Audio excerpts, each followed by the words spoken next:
So we did our presentation about Hollywood stereotypes. And Hollywood vilifies the image of Arabs, creating a negative stereotype of the Arabian people.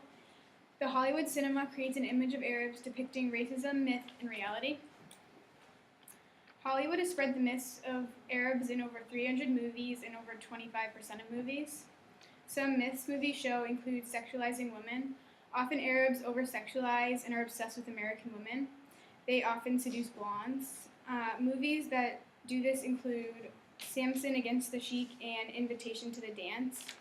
Movies also sexualize Arab women. They only appear as belly dancers.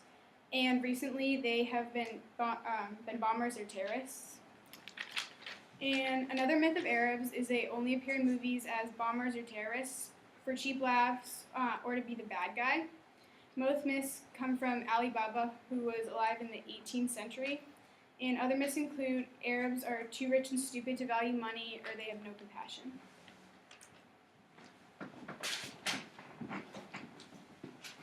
So for racism, for one of the films in the video called Death Before Dishonor, it displays the slaughter of an Israel family and then burning of the American flag, kidnapping Americans, and dispatching a suicide bomb.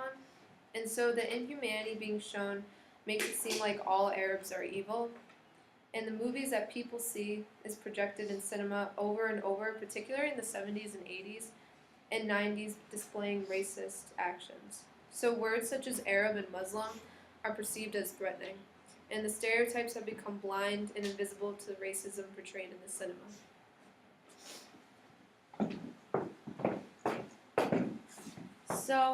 So throughout the part of the video that I watched, the speaker brought up a lot of important questions that had to do with reality. And one of the questions that stuck out to me the most was, when you think of Arabian men and women, what is the first thing that comes to mind? So obviously this is a rhetorical question, but usually the first thing that comes to mind is that they are bad people, and we create these images in our head thinking that they are all terrorists. Some real-life examples are that movies have repeatedly portrayed Palestinians as terrorists, and this image has been perpetuated by Hollywood films since the 60s. We have been preconditioned to think that everyone from the Middle East are terrorists, like I said before, and so basically if you're an Arab and you go to an American airport, you're automatically profiled as a terrorist and get interrogated.